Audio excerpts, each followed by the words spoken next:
시작하겠습니다. 오늘 함께 살펴볼 하나님의 말씀은 디모데후서 1장 7절입니다. 디모데후서 1장 7절에서부터 10절까지 말씀입니다. 제가 읽겠습니다. 하나님께서 우리에게 주신 것은 두려워하는 영이 아니라 능력과 사랑과 건전한 생각의 영이라. 그러므로 너는 우리 주의 증거나 그의 제수된 나를 부끄러워하지 말고 하나님의 능력에 따라 복음을 위하여 고난의 동참자가 되라. 하나님께서 우리를 구원하시고 거룩한 소명으로 부르심은 우리의 행위에 따라 하신 것이 아니라 그분의 목적과 은혜에 따라 하신 것이니 이는 세상이 시작되기 이전에 그리스도 예수 안에서 우리에게 주신 것이라. 그러나 이제는 우리 구주 예수 그리스도의 나타나심으로 그것이 드러났으니 그는 죽음을 폐기하시고 복음을 통하여 생명과 불멸을 밝히셨느니라. 거룩한 소명으로 우리를 부르신 하나님, 거룩한 소명으로 우리를 부르신 하나님이란 제목으로 말씀드리겠습니다. 사도행전 28장에서 우리는 로마 감옥에 바울이 투옥되는 것을 봅니다. 이때 바울은 하나님의 영감으로 에베소서, 빌립보서, 골로새서 같은 귀한 하나님의 말씀을 기록하게 됩니다. 이것이 첫 번째 투옥이었습니다. 이때는 자기를 지키는 한 병사와 함께 자기 셋집에서 살도록 허용되었습니다. 주변에는 동역자들과 친구들도 있었고 또 누구든지 바울을 찾아와서 만나고 교제할 수 있었습니다. 또 이때는 곧 풀려날 것을 기대하기도 했고 실제로 풀려나서 사역을 이어가기도 했습니다. 그리고 바울은 다시 투옥됩니다. 이번에는 첫 번째 투옥과는 달리 사슬에 매인 채 춥고 열악한 감옥에 감금되었습니다. 춥고 헐벗고 아마 우리가 상상하는 이상으로 매우 열악한 환경이었을 것입니다. 이제는 다시 풀려나리라는 기대보다는 오히려 곧 처형될 것을 기다리고 있는 상황입니다. 더욱이 바울과 함께 동역하고 교제해왔던 동료들조차 이런저런 이유로 다 바울을 떠나버렸습니다. 여러분도 알다시피 이러한 열악함 가운데 마지막으로 기록한 서신서가 디모데후서입니다. 자신의 죽음을 앞두고 영적 아들이자 동역자요 또 같은 믿음 안에 있는 지체인 젊은 사역자 디모데에게 바울이 남기는 마지막 뜻과 유언을 담고 있습니다. 인간적으로 보면 춥고 두렵고 슬프고 또 원망스럽고 낙담스러운 그런 상황입니다. 그러나 오히려 바울은 자신이 믿음의 선한 싸움을 싸웠고 달려갈 길을 마치며 믿음을 지켰다는 자신의 간증을 하면서 뒤에 남겨져서 자신이 걸었던 그 길을 따라올 디모데에게 또 그리고 그 뒤를 따라올 우리 하나님의 사람들에게 마지막 조언을 건네고 있습니다. 이제 우리는 죽음을 앞둔 바울이 마지막으로 어떤 말을 남기고자 했는지 또 바울을 통해 우리에게 말씀하신 하나님의 마음을 이해하고 하나님의 뜻을 분별해 보고자 합니다. 오늘 우리는 디모데후서 전체를 다 살펴볼 수는 없습니다. 하지만 하나님께서 우리를 복음의 고난의 동참자가 되도록 거룩한 소명으로 부르셨다라는 이 말씀으로 이 서신이 시작되고 있는 것을 우리 주목하면서 오늘 이 말씀을 함께 살펴보고자 합니다. 하나님께서는 우리를 복음의 고난의 동참자가 되도록 거룩한 소명으로 부르셨습니다. 첫 번째로 고난이 없는 복음은 있을 수 없습니다. 복음에는 고난이 함께 있습니다. 7절입니다. 하나님께서 우리에게 주신 것은 두려워하는 영이 아니라 능력과 사랑과 건전한 생각의 영이라. 그러므로 너는 우리 주의 증거나 그의 제수된 나를 부끄러워하지 말고 하나님의 능력에 따라 복음을 위하여 고난의 동참자가 되라. 하나님께서 우리를 구원하시고 거룩한 소명으로 부르심은 하나님께서는 우리를 구원하시고 복음을 위하여 고난의 동참자가 되라는 거룩한 소명으로 부르셨습니다. 복음을 위하여 고난의 동참자가 되라. 이 말씀은 복음의 고난의 동참자가 되라는 것입니다. 즉 복음에는 고난이 함께 있다는 것과 그 복음의 고난에 동참하라는 것입니다. 예, 복음에는 고난이 함께 있습니다. 고난이 없는 복음은 있을 수 없습니다. 복음이 창시되고 완성되기 위해, 복음이 전파되고 증거되기 위해, 복음에 순종하고 복음의 능력으로 살아가기 위해서도 고난은 반드시 함께 있습니다. 우리 주 예수 그리스도께서는 우리 믿음의 창시자요 완성자이십니다. 주님께서는 나를 구원하시고자, 우리 모두를 구원하시고자, 이 세상을 구원하시고자 우리가 상상조차 할 수 없는 고난을 통해 우리 구원의 근원이 되어 주셨습니다. 거룩하신 하나님께서 그 영광스러운 하나님의 보좌에서 내려와서 이 낮고 천한 흙으로 지어진 인간의 모습으로, 피조물의 모습으로 오셨습니다. 이 땅에서 주님의 살아가시는 그 생애 동안 주님을 무너뜨리기 위해 얼마나 많은, 얼마나 교묘한, 얼마나 집요한 공격들이 있었겠습니까? 그리고 또한 주님께서는 어떠한 고난으로 십자가로 나아가셨습니까? 반역과 음모와 배신 가운데 자신이 지은 피조물들로부터 멸시받고 거부되었으며 슬픔의 사람이요 질고의 사람이었습니다. 억압과 고난 가운데 어린 양처럼 도살장으로 끌려가서 우리의 허물로 인하여 상처를 입었고 우리의 죄로 인하여 상하셨습니다. 자신이 지은 피조물들 그들의 손에 의해 창조주 하나님께서 십자가에 달리셨습니다. 우리는 말로 설명할 수도 없는 그 엄청난 고통 가운데 홀로 십자가를 감당하셨습니다. 내가 물같이 쏟아졌으며 나의 모든 뼈는 어그러졌고 내 심장은 밀초 같아서 나의 내장 가운데서 녹았나이다. 내 기력이 질그릇 조각같이 말랐으며 내 혀는 이틀에 붙었나이다. 또 주께서 나를 사망의 진토 속에 두셨나이다. 개들이 나를 에워싸고 악인의 무리들이 나를 둘러쌌으며 그들이 내 손과 내 발을 찔렀나이다. 시편 22편 말씀입니다. 또 세상의 모든 죄를 덮어 쓰시고 하나님의 맹렬한 진노 아래 놓였던 주님을 우리 잠시 한번 생각해 보십시오. 주님께서는 죄의 화신이 되어 세상의 모든 죄를 덮어 쓰셔야 했습니다.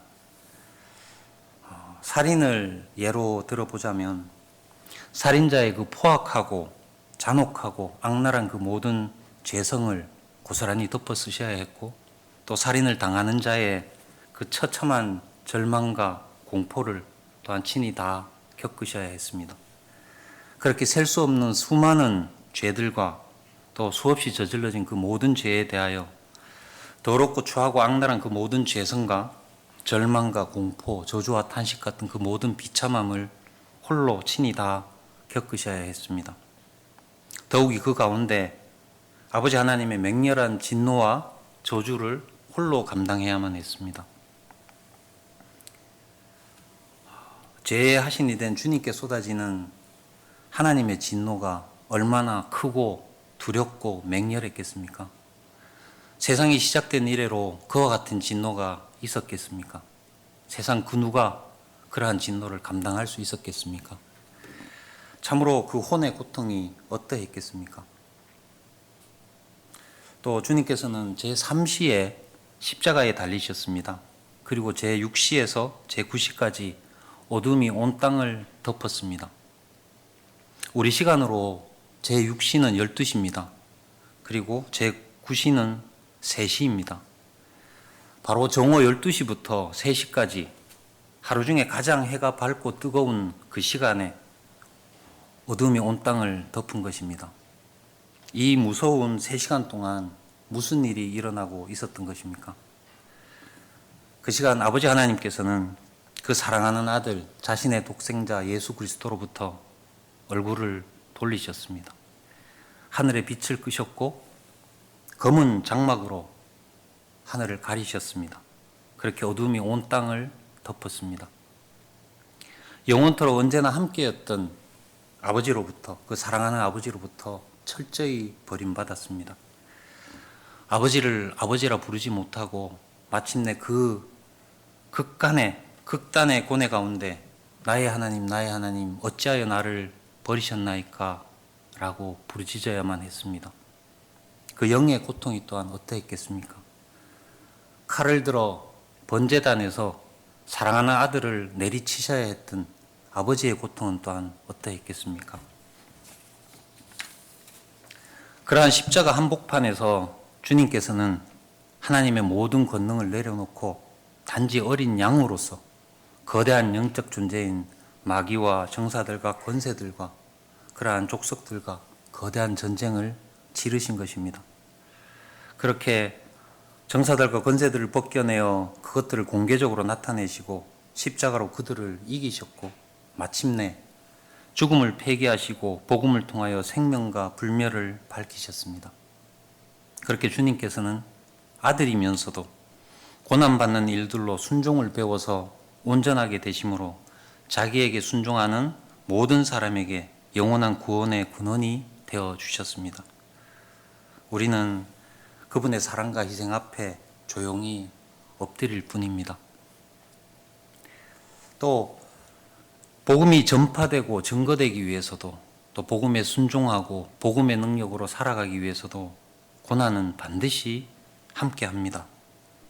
우리를 향한 마귀의 최대 목표는 우리가 복음에 순종하지 못하게 하여 구원받지 못하게 하는 것이고 또 구원받았다면 복음의 능력으로 승리하며 열매 맺는 삶, 즉 생명을 더 풍성히 얻는 그 풍성히 얻는 삶을 살지 못하게 방해하는 것입니다. 그렇게 말씀을 전하고 나누고 가르치고 또 증거하는 복음 전파에 있어서 우리 대적 마귀는 모든 수단과 방법을 동원하여 우리를 무차별하게 공격합니다. 그렇게 복음과 함께 살아가는 삶에는 고난은 반드시 함께합니다. 지난 2000년 동안 말씀을 보존하고 진리를 실행하면서 복음을 전파하며 얼마나 많은 박해와 고난이 있어 왔습니까?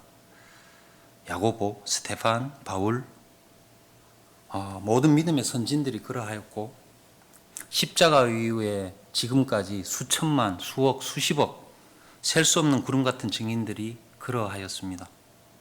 하나님의 섭리 가운데 그들의 피를 통해 지금에까지 말씀이 보존되었고 또 복음이 전파되어 지금 저와 여러분이 이 자리에 있는 것입니다. 지난 2000년 동안 복음과 함께 해온 그 박해와 고난의 순교사와 교회사가 이를 증명하고 있습니다. 지금도 또한 겉모양은 다를지라도 마귀의 공격은 변함없이 강력하게 우리를 겨냥하고 있습니다. 이와 같이 고난 없는 복음은 없습니다. 복음이 전파되고 복음에 순종하고 복음의 능력으로 살아가는 삶에는 반드시 고난이 함께 있습니다.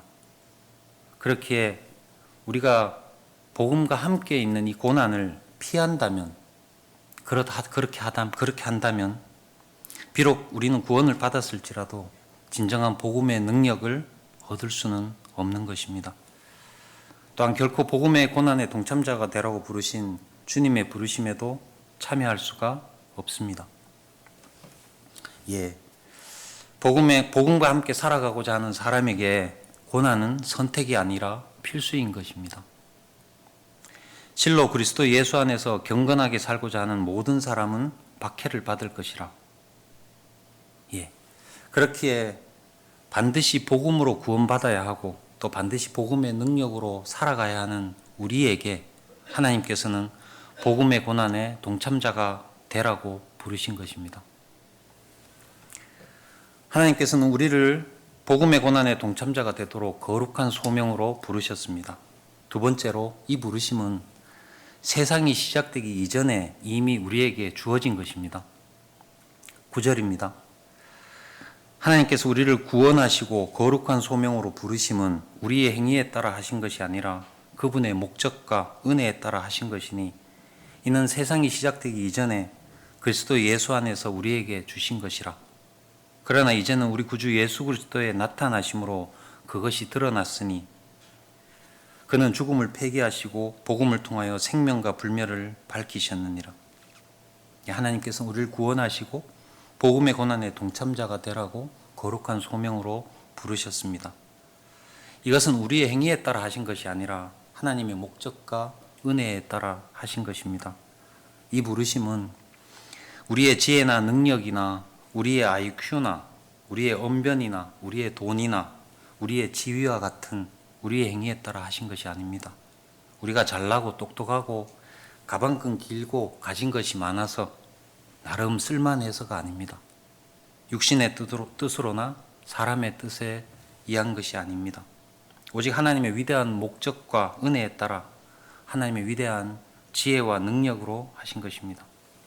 조건은 우리가 그리스도 안에 들어와 있어야 한다는 것입니다. 그렇다면 이 복음의 고난에 동참하라고 부르신 이 거룩한 소명의 부르심은 언제 우리에게 주어진 것입니까? 주님께서 십자가에 죽으셨을 때입니까?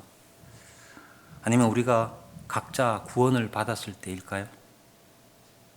아니면 누군가가 설교자나 사역자로 부름을 받았을 때일까요? 이 부르심은 세상이 시작되기 이전입니다. 하나님께서 우리를 구원하시고 거룩한 소명으로 부르심은 우리의 행위에 따라 하신 것이 아니라 그분의 목적과 은혜에 따라 하신 것이니 이는 세상이 시작되기 이전에 그리스도 예수 안에서 우리에게 주신 것이라. 이 부르심은 세상이 시작되기 이전에 그리스도 예수 안에서 이미 우리에게 주어진 것이었습니다. 그리고는 마침내 죽음을 폐기하시고 복음을 통하여 생명과 불멸을 밝히신 우리 구주 예수 그리스도의 나타나심으로 이제 드러난 것입니다. 놀랍지 않습니까? 하나님께서 세상의 기초를 놓으시기 전에 이미 그리스도 안으로 들어오는 우리를 하나님의 자녀로 입양할 것을 예정하셨고 또 그렇게 미리 아신 자들을 자기 아들 우리 주 예수 그리스도의 형상과 일치하게 하시려고 또한 예정하셨고 또한 복음의 고난의 동참자가 되도록 세상이 시작되기 이전에 이미 우리를 거룩한 소명으로 부르셨다는 것입니다. 그런데 어찌 세상이 시작되기 이전에 이미 우리에게 주어진 그분의 거룩한 부르심을 우리가 피할 수 있겠습니까? 하나님의 위대하신 목적과 은혜에 따라 우리가 그분의 자녀가 되었고 이제 곧 그분의 형상과 그분의 아들의 형상과 일치하게 될 터인데 우리가 어찌 이 부르심은 외면할 수 있겠습니까? 이 부르심은 편안하고 안락한 것이 아닙니다. 또 이 부르심은 바로 복음의 고난에 동참하라는 것입니다. 하나님의 부르심에 선지자 이사야는 이렇게 대답했습니다. 주여 내가 여기 있나이다. 아브라함도 이삭도 야곱도 모세도 또 사무엘도 모두 하나님의 부르심에 이렇게 대답했습니다. 내가 여기 있나이다. 우리도 하나님의 부르심에 이렇게 대답해야 하지 않겠습니까? 주여 내가 여기 있나이다. 하나님께서는 우리를 복음의 고난의 동참자가 되도록 거룩한 소명으로 부르셨습니다. 세 번째로 이제 우리는 십자가를 부끄러워하지 말고 하나님의 능력에 따라 복음의 고난의 동참자가 되어야 합니다. 다시 7절입니다. 하나님께서 우리에게 주신 것은 두려워하는 영이 아니라 능력과 사랑과 건전한 생각의 영이라. 그러므로 너는 우리 주의 증거나 그의 제수된 나를 부끄러워하지 말고 하나님의 능력에 따라 복음을 위하여 고난의 동참자가 되라. 본문에서 너는 우리 주의 증거나 그의 제수된 나를 부끄러워하지 말라고 말씀하시는데 여기서 부끄러워한다는 것은 무엇을 의미하는 것일까요? 흔히 말하는 무엇인가가 누군가가 그다지 자랑스럽지 못해서 내 보이기가 부끄럽다는 그런 뜻이겠습니까?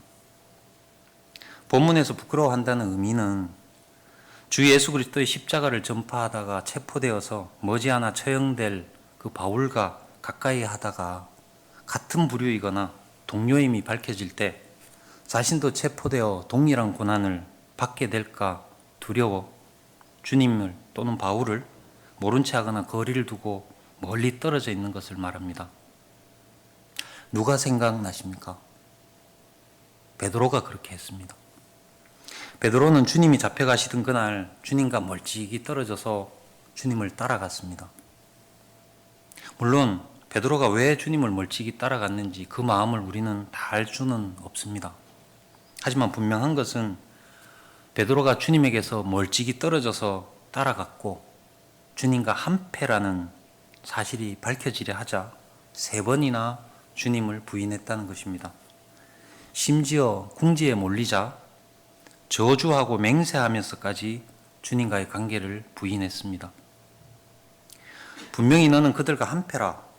너는 갈릴리 사람이니 너의 말투가 그와 같으니라고 하더라.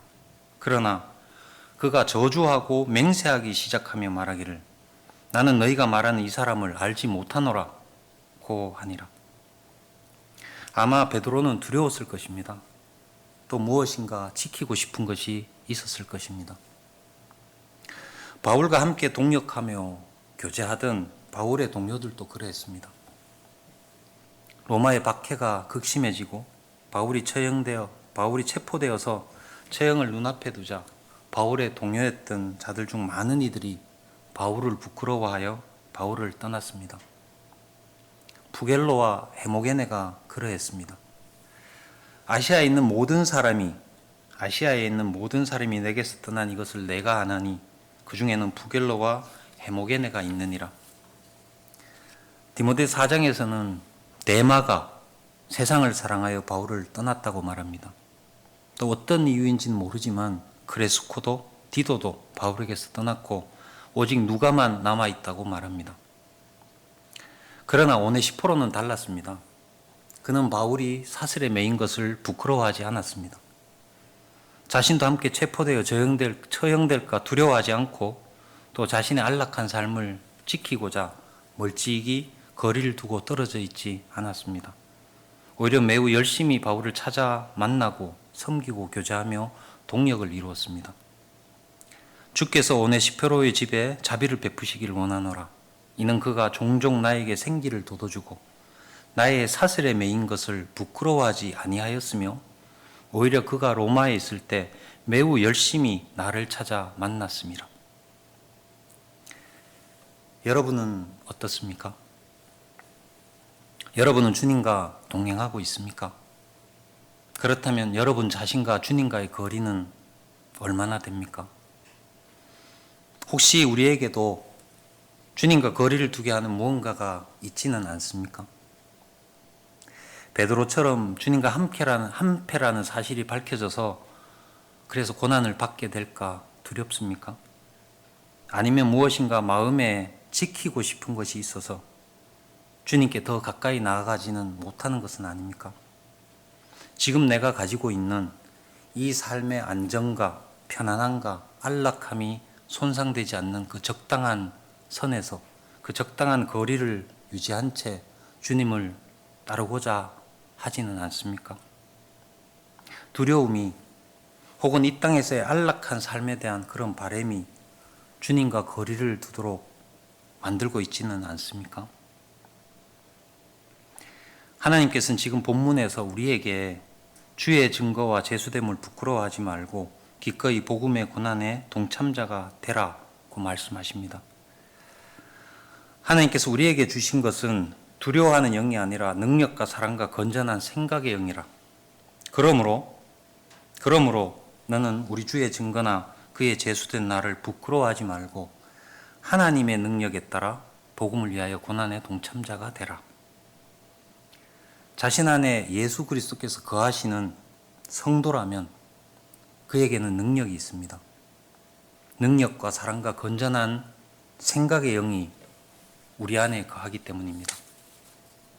죄를 이길 수 있는 능력, 말씀을 전파하고 증거할 능력, 죄를 꾸짖고 죄인을 꾸짖을 능력, 하나님과 동행하는 가운데 기도하고 응답받을 능력, 세상과 다르게 살며 세상을 거슬러 살아갈 능력, 고통과 고난을 인내할 수 있는 능력, 또 하나님을 사랑하고 하나님의 말씀을 사랑하고 하나님의 사람들을 사랑하고 잃어버린 혼들을 사랑하고 이 땅의 것이 아니라 영원한 것을 사랑할 수 있는 능력,